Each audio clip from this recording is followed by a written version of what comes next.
కాంగ్రెస్ ప్రభుత్వంపై తీవ్ర స్థాయిలో ఫైర్ అయ్యారు మాజీ మంత్రి హరీష్ రావు. ప్రభుత్వ నిర్లక్ష్యం వల్ల రాష్ట్రంలో కరెంటు కోతలు ఎక్కువయ్యాయని మండిపడ్డారు. 2.5 ఏళ్ల కాంగ్రెస్ పాలనలో కోతలు వాతలు తప్ప రైతులకు చేసిందేమీ లేదన్నారు. పేరుకే కాంగ్రెస్ పేటెంట్ అని విమర్శించారు హరీష్ రావు. థర్మల్ విద్యుత్ కేంద్రాల్లో బొగ్గు అందుబాటులో లేదు. అంటే ఇది కేవలం ప్రభుత్వం యొక్క నిర్లక్ష్యం వల్ల, నేరపూరిత నిర్లక్ష్యం వల్ల ఈ పరిస్థితి ఏర్పడ్డది. థర్మల్ విద్యుత్ కేంద్రాల్లో వారం రోజులకు సరిపడే బొగ్గు నిల్వలు కూడా లేవు. ఒకవైపు ఏమో మీరు బొగ్గు స్టాక్ ఉంది, 40 లక్షల మెట్రిక్ టన్నుల బొగ్గు స్టాక్ ఉందని చెప్తారు. కానీ విద్యుత్ కేంద్రాల్లో బొగ్గు లేదు, ఆగిపోయే ప్రమాదం ఉందని బీఆర్ఎస్ పార్టీ హెచ్చరిస్తూ వచ్చింది. అయినా మీలో ఉలుకు లేదు, పలుకు లేదు. ఇవాళ ప్రతిపక్షంగా మేము మిమ్మల్ని నిద్రలేపినా కూడా మీ నిర్లక్ష్యం వల్ల ఇవాళ రాష్ట్ర ప్రజలకు, రైతాంగానికి శాపంగా మారింది. యాదాద్రి థర్మల్ పవర్ స్టేషన్లో 2 యూనిట్లు మూతపడ్డాయి బొగ్గు లేక. యూనిట్ నెంబర్ 1, యూనిట్ నెంబర్ 4 అంటే 1600 మెగావాట్ల విద్యుత్ ఉత్పత్తి బొగ్గు లేకపోవడం వల్ల యాదాద్రి థర్మల్ పవర్ ప్లాంట్లో విద్యుత్ ఉత్పత్తి నిలిచిపోయింది. భద్రాద్రి థర్మల్ పవర్ ప్లాంట్లో 270 మెగావాట్ల పవర్ ప్లాంట్లో విద్యుత్ ఉత్పత్తి నిలిచిపోయింది.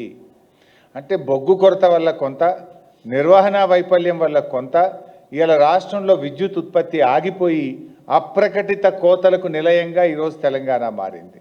సరిపడా విద్యుత్ సామర్థ్యం కలిగి ఉన్న తెలంగాణ, కానీ మీ నేరపూరిత నిర్లక్ష్యం వల్ల, బొగ్గు నిల్వలు లేకపోవడం వల్ల, నిర్వహణ వైఫల్యం వల్ల ఇవాళ కరెంటు ఉత్పత్తి జరగడం లేదు.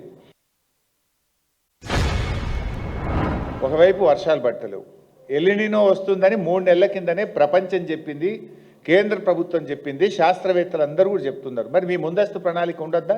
మీకు ముందు జాగ్రత్త చర్యలు ఉండొద్దా? ఇలా రిజర్వాయర్లలో నీటి నిల్వ సామర్థ్యం 33% ఉంది తెలంగాణలో, దేశంలోనే అతి తక్కువ.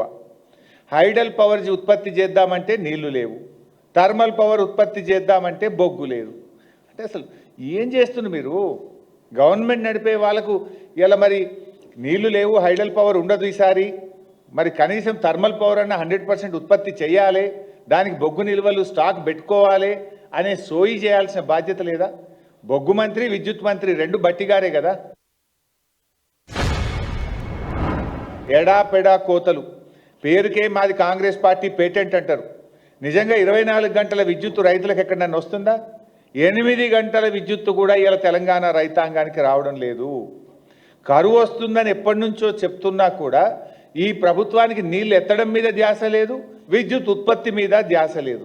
వీళ్ళ ధ్యాస అంతా దేని మీద అంటే కమిషన్ల మీద, కొట్లాటల మీద తప్ప ఇవాళ ప్రజల మీద, రాష్ట్రం మీద, విద్యుత్ ఉత్పత్తి మీద, గోదావరి జలాలు ఎత్తడం మీద వీళ్ళకి ధ్యాస లేకపోవడం వల్లనే రాష్ట్రంలో ఈరోజు ఈ ఇబ్బందులు వస్తూ ఉన్నాయి.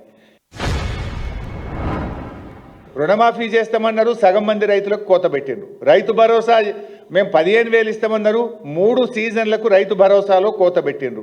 యూరియా ఎరువుల సరఫరాల్లో కోతలు పెట్టినారు. పంటల బోనస్లో 2 యాసంగి పంటలకు కోత పెట్టినారు.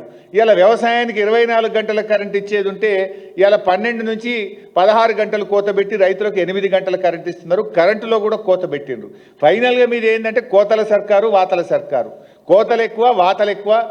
ఇలా వాతలు ఎన్ని పెట్టిండ్రు? మోటార్ సైకిల్ కొంటే ట్యాక్స్ పెంచిండ్రు, విస్కీ బీర్ల మీద ట్యాక్స్ పెంచిండ్రు, రిజిస్ట్రేషన్ భూముల ధరలు పెంచిండ్రు. ఇప్పుడు ఇక భూమి పన్ను కూడా వేస్తారట. ఇంకా అటు వాతలు పెడుతుండ్రు, ఇటు ఉన్న పథకాల్లో, సంక్షేమ పథకాల్లో కోత, రైతులకు అందేటువంటి వివిధ కార్యక్రమాల్లో కోతలు పెట్టేటువంటి కార్యక్రమంలో ఈ ప్రభుత్వం ముందుకు పోతా ఉంది. రిటైర్డ్ ఇంజనీర్లు చెప్పిండ్రు, తెలంగాణ సాగునీటి పారుదల శాఖ చెప్పింది, మేడిగడ్డ గేట్లు ముయ్యకుండా కన్నెపల్లి మోటార్లు ఎత్తచ్చని చెప్తే ఆ నీళ్ళు ఎత్తచ్చని చెప్పిన రిటైర్డ్ ఇంజనీర్లను జైళ్ళల్లో పెట్టమని, బెల్ట్తో కొట్టమని రాజకీయాలు చేస్తున్నది మీరు. రైతుల పక్షాన నీళ్ళు ఎత్తండి అంటే మిమ్మల్ని కోసి రక్తాన్ని పంట పొలాల మీద చిమ్ముతామని రాజకీయాలు మాట్లాడుతున్నది మీరు. మేము రైతులకు నీళ్ళు అందించండి, రైతులకు కరెంట్ ఇవ్వండి, ఇవాళ విద్యుత్ సామర్థ్యం ఉన్నది, కావలసిన ప్లాంట్లు ఉన్నాయి, బొగ్గు లేక విద్యుత్ ఉత్పత్తి ఆగింది, దృష్టి పెట్టండి అని ప్రభుత్వాన్ని ముళ్ళుగట్టబెట్టి నిద్ర లేపుతున్నాం. మీకు విషయాన్ని చెప్తున్నాం. రాజకీయాలు చేయడం మీరు మానండి, విద్యుత్ ఉత్పత్తి పెంచండి, రైతులకు నాణ్యమైన కరెంటు ఇవ్వండి.